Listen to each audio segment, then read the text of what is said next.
বিসমিল্লাহির রহমানির রহিম। সুপ্রিয় শিক্ষার্থীবৃন্দ, আসসালামু আলাইকুম। সুপ্রিয় শিক্ষার্থীবৃন্দ, আমি মোহাম্মদ আব্দুর রাজ্জাক রুবেল, সহকারী শিক্ষক গণিত, আল্লাহ শমসিরউদ্দিন উচ্চ বিদ্যালয়, হাতীবান্ধা, লালমনিরহাট। সুপ্রিয় শিক্ষার্থীবৃন্দ, আজকে আমি অনলাইন ক্লাসে নবম ও দশম শ্রেণীর গণিত বিষয়ের একাদশ অধ্যায়ের যে বীজগণিত অনুপাত ও সমানুপাত আছে, বীজগণিত অনুপাত সমানুপাতের আমি 11.2 অধ্যায়ের 12, 16 এবং 18 নম্বর প্রশ্নের সমাধান নিয়ে তোমাদের সামনে উপস্থিত হয়েছি। সুপ্রিয় শিক্ষার্থীবৃন্দ, আজকে আমি অনুশীলনী 11.2 12, 16 এবং 18 নম্বর প্রশ্নের সমাধান উপস্থাপন করবো তোমাদের সামনে। সুপ্রিয় শিক্ষার্থীবৃন্দ, আমাদের অনুশীলনী 12 নম্বর প্রশ্নটা বলছে 3 জন জেলে 690টি মাছ ধরেছে। তাদের অংশের অনুপাত হচ্ছে 2/3, 4/5 এবং 5/6। ফলে কে কয়টি মাছ পেল? তাহলে এই প্রশ্নটা আমাদের এখন সমাধান করতে হবে।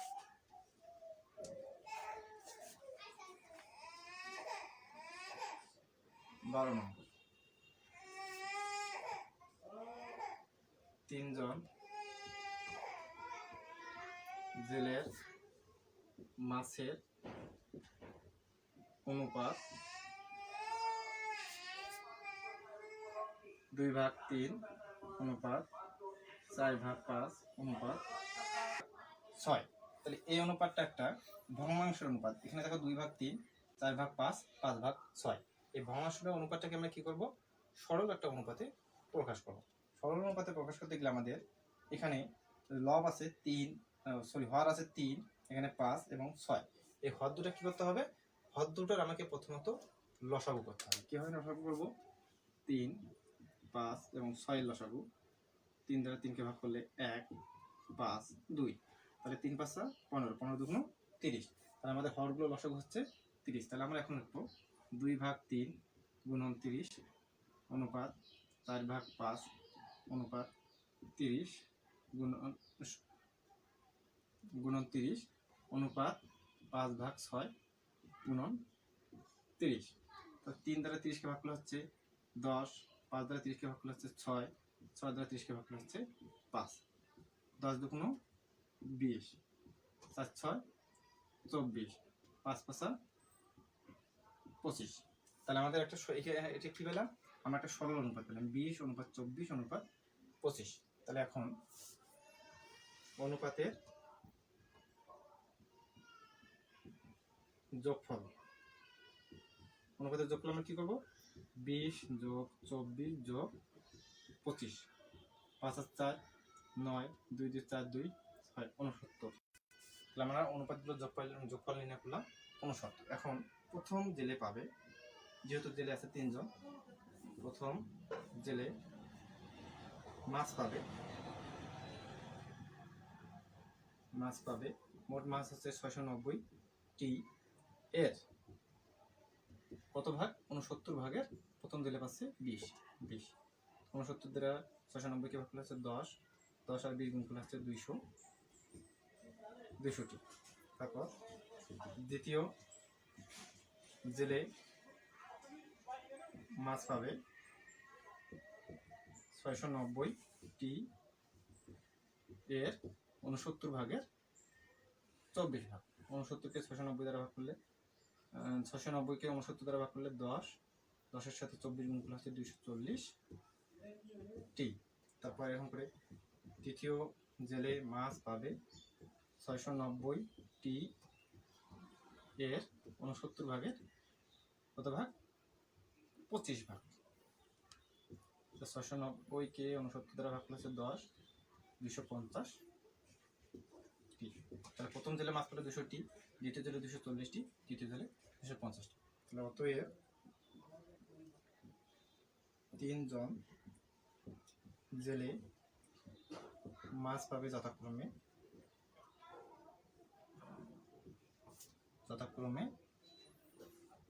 200টি,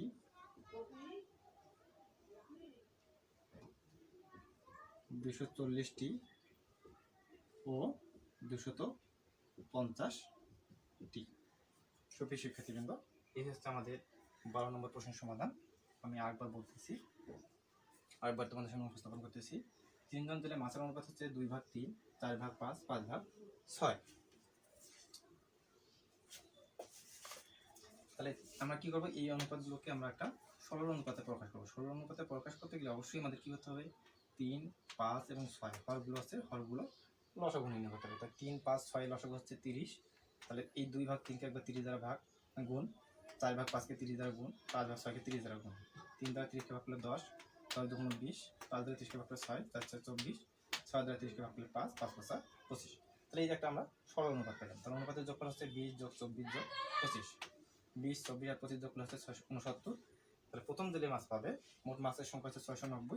690টি এর 20 ভাগে 69 ভাগ। 69কে 690 দ্বারা ভাগ করলে 10, 10 20-এ 200, এরকম করে দ্বিতীয় জেলে 240টি, তৃতীয় জেলে 250টি। তো উত্তর হচ্ছে আমাদের 3 জন জেলে মাছ পাবে যথাক্রমে 200টি, 240টি ও 250টি। এই হচ্ছে আমাদের 12 নম্বর প্রশ্নের সমাধান। এখন 16 নম্বর প্রশ্ন। একটি অফিসে 2 জন কর্মকর্তা, 7 জন অফিস সহকারী এবং 3 জন অফিস সহায়ক আছে। একটা অফিস, তাহলে অফিসে একজন অফিস সহায়ক বেতন যদি 1 টাকা পায়, তাহলে অফিস সহকারী পায় 2 টাকা এবং একজন কর্মকর্তা পায় 4 টাকা। তাদের সকলের মোট বেতন হচ্ছে মাসিক 1,50,000 টাকা। কে কত বেতন পায়?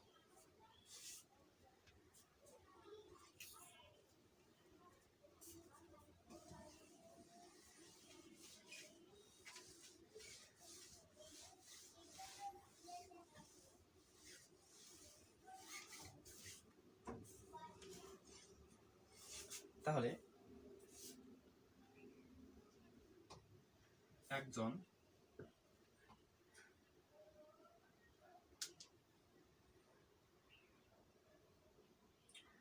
অফিস সহায়ক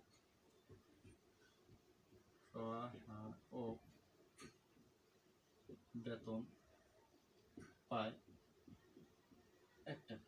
তাহলে আমাদের অফিস সহায়ক আছে কয়জন? 3 জন। তাহলে 3 জন অফিস সহায়ক বেতন পায় 1 গুণন 3, 3 অক্ষে 3 টাকা। আবার একজন অফিস সহকারী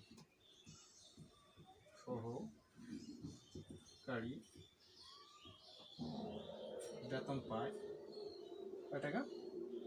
2 টাকা।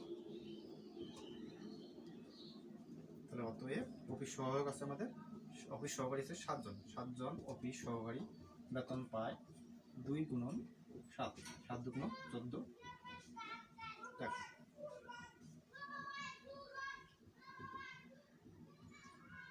একজন কর্মকর্তা বেতন পায় কত টাকা? 4 টাকা।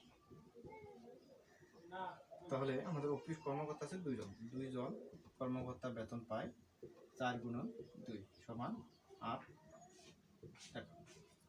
তাহলে অতএব অফিসে মোট অফিস সহকারী বেতন পাচ্ছে 3 টাকা, অফিস সহকারী বেতন পাচ্ছে 14 টাকা, আর কর্মকর্তা বেতন পাচ্ছে 8 টাকা। তাহলে অতএব অফিস সহকারী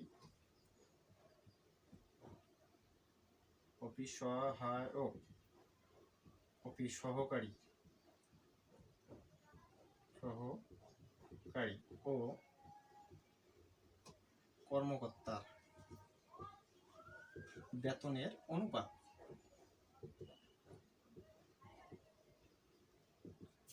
কত?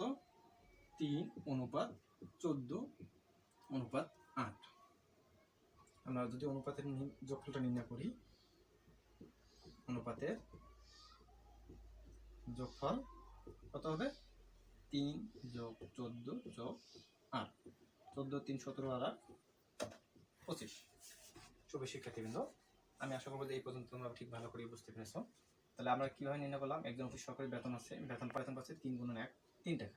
একজন অফিস সহকারী বেতন পায় 2 টাকা। তাহলে আমাদের অফিস সহকারী আছে 7 জন, 7 জনের বেতন পাচ্ছে 14 টাকা। একজন কর্মকর্তা বেতন পায় 4 টাকা। তাহলে আমাদের কর্মকর্তা আছে 2 জন। তাহলে 2 জন কর্মকর্তা বেতন পাচ্ছে 4 দুগুণ 8 টাকা। তাহলে অফিস সহায়ক, অফিস সহকারী ও কর্মকর্তার বেতন অনুপাত হচ্ছে 3:14:8। অনুপাতের যোগফল 3 যোগ 14 যোগ 8 কত হচ্ছে? 25। এখন আমরা অফিস সহায়ক কত বেতন পাই সেটা আমরা নির্ণয় করব। অফিস সহায়ক বেতন পায় মোট বেতন দিচ্ছে ওই অফিসে 1,50,000 টাকা। 1,50,000 টাকা 25 ভাগের 3 ভাগ।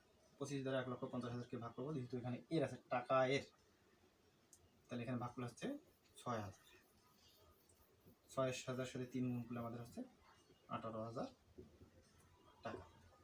শিক্ষার্থীবৃন্দ, এই যে অফিস সহায়ক যে বেতন পেলো 18,000 টাকা, এখানে কয়জন অফিস সহায়কের বেতন হচ্ছে? অফিস সহায়কের বেতন আছে আমাদের 3 জন। তাহলে অতএব প্রত্যেক অফিস সহায়ক বেতন আমরা এখান থেকে একবারেই বের করে নিই। সহায়ক বেতন পায় 18,000। শিক্ষার্থীবৃন্দ, তাহলে আমরা এখন নির্ণয় করব অফিস সহকারী।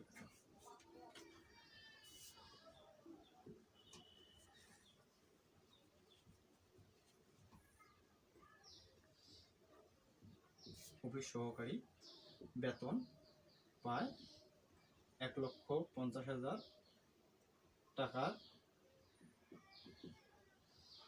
25 ভাগের 14 ভাগ।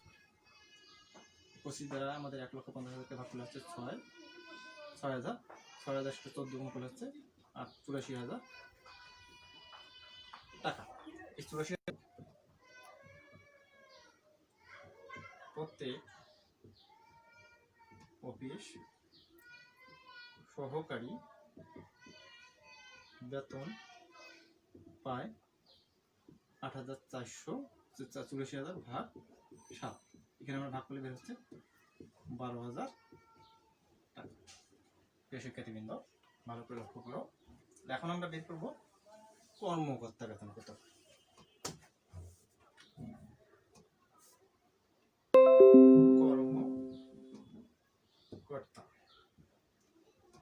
কর্মকর্তা বেতন পায়, মোট বেতন হচ্ছে 1,50,000 টাকা 25 ভাগের 8 ভাগ।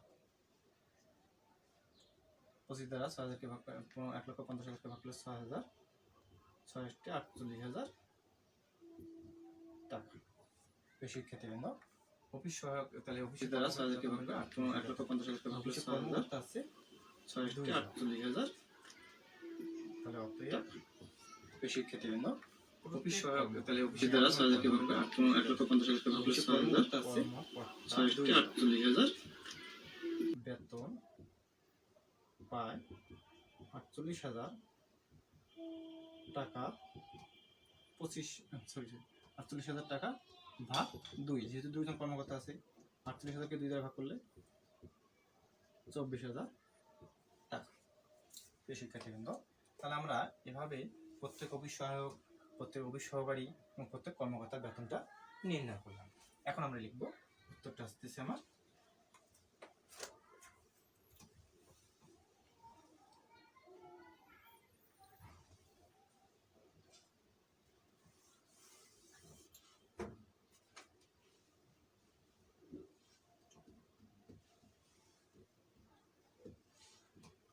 প্রত্যেক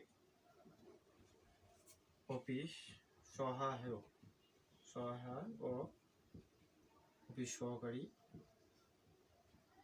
অফিস সহকারী ও কর্মকর্তার বেতনের পরিমাণ যথাক্রমে 6,000 টাকা, 12,000 টাকা ও 24,000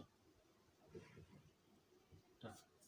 শিক্ষার্থীবৃন্দ, এভাবে এরকম কোনো সমস্যার সমাধান আসলে আমরা পরীক্ষা আসলে খুব ভালোভাবে ইনশাআল্লাহ উত্তরটা দিতে পারবো। এখন আমরা নির্ণয় করব গ নম্বর 18 নম্বর প্রশ্ন। আমি এখন যে 18 নম্বর প্রশ্ন উত্তরটা সমাধান করব, এই প্রশ্নটা এই অধ্যায়ের মধ্যে খুব বেশি গুরুত্বপূর্ণ প্রশ্ন। আশা করব যে তোমরা খুব ভালোভাবে প্রশ্নটার উত্তরটা ভালো করে লক্ষ্য করো। 18 নম্বর প্রশ্নটা বলছে, একটি আয়তক্ষেত্রের দৈর্ঘ্য 10% বৃদ্ধি এবং প্রস্থ 10% হ্রাস পেলে 10% কথাটার অর্থ হচ্ছে 100টা বৃদ্ধি হ্রাস পায় 10, আর বৃদ্ধি মানে 100টায় বৃদ্ধি পায় 10। তাহলে 10% বৃদ্ধি এবং 10% হ্রাস পেলে আয়তক্ষেত্রের ক্ষেত্রফল শতকরা কত বৃদ্ধি বা হ্রাস পায়? বৃদ্ধিও পেতে পারে বা হ্রাসও পেতে পারে।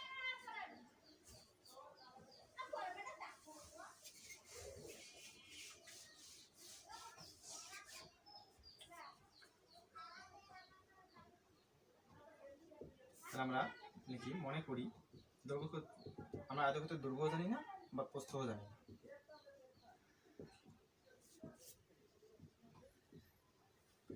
দৈর্ঘ্য x মিটার, আয়তক্ষেত্রের প্রস্থ মনে করি আমরা y মিটার। তাহলে অতএব আয়তক্ষেত্রের ক্ষেত্রফল কত হচ্ছে xy বর্গমিটার। এখন আমাদের দৈর্ঘ্য যদি 10% বৃদ্ধি পায়, দৈর্ঘ্য 10% বৃদ্ধি পেলে আয়তক্ষেত্রের দৈর্ঘ্যটা হবে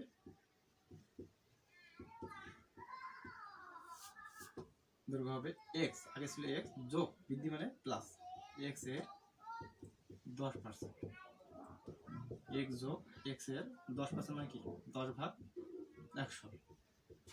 তাহলে x 10-এর সাথে গুণ হবে 10x ভাগ 100।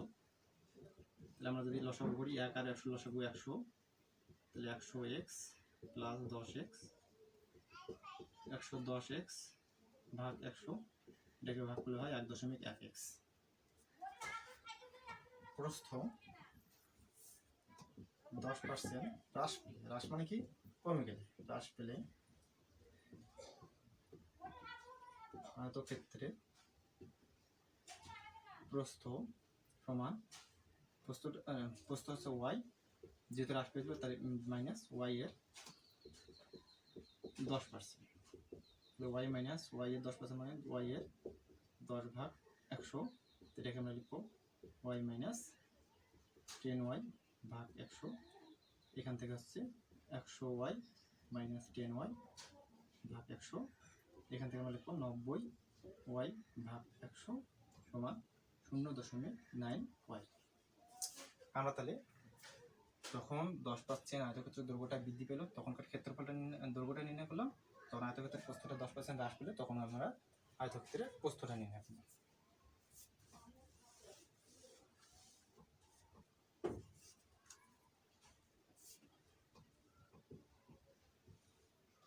অতএব আয়তক্ষেত্রের পরিবর্তিত ক্ষেত্রফল, পরিবর্তিত মানে কি দৈর্ঘ্যটা বৃদ্ধি পেল প্রস্থটা হ্রাস পেল 1.1x গুণন 0.9y, এটা আমাদের গুণ করলে হচ্ছে 0.99xy। শিক্ষার্থীবৃন্দ আমাদের ক্ষেত্রফল ছিল xy আর এখানে হচ্ছে 0.99x, এটা আমাদের গুণ করলে হচ্ছে 0.99 আগে ছিল 0.1 আর এখানে বন্ধু একই শিক্ষার্থীবৃন্দ আমাদের ক্ষেত্রফল ছিল xy আর এখানে হচ্ছে 0.99x, এটা আমাদের গুণ করলে হচ্ছে 0.99। ক্ষেত্রফল হ্রাস পায়, আগে ছিল xy বিয়োগ 0.99x, এটা আমাদের বিয়োগ করলে হচ্ছে 0.01xy বর্গ মিটার। তাহলে এখানে আমরা ক্ষেত্রফলের হ্রাসটা বের করলাম, এখন আমরা ক্ষেত্রফল শতকরা কত হ্রাস পেল সেটা আমরা নির্ণয় করব। তাহলে ক্ষেত্রফল শতকরা হ্রাস পায় 0.001xy। ক্ষেত্রফল হ্রাস পেল যেটা পূর্বের ক্ষেত্রফল ছিল xy গুণন 100 0.100% মানে কি 0, যেহেতু আমরা শতকরা প্রকাশ করতেছি xy। তাহলে ক্ষেত্রফল হ্রাস পেল যেটা পূর্বের ক্ষেত্রফল হ্রাস পায় xy গুণন 100 0.100% মানে কি 0, যেহেতু আমরা শতকরা প্রকাশ করতেছি xy। তাহলে ক্ষেত্রফল হ্রাস পেল যেটা পূর্বের ক্ষেত্রফল হ্রাস পায় xy গুণন 100 0.100% মানে কি 0, যেহেতু আমরা শতকরা প্রকাশ করতেছি xy। তাহলে ক্ষেত্রফল হ্রাস পেল যেটা পূর্বের ক্ষেত্রে হ্রাস পায় এক্স ওয়াই গুণন 100% মানে কি শূন্য, যেহেতু আমরা শতকরা ব্যবহার করি। তোমাদের সামনে হাজির হবো, তারপর আমরা এই অধ্যায় নিয়ে তোমাদের সামনে হাজির হবো। সে পর্যন্ত ভালো থাকো, সুস্থ থাকো, এই কামনায়। আল্লাহ হাফেজ।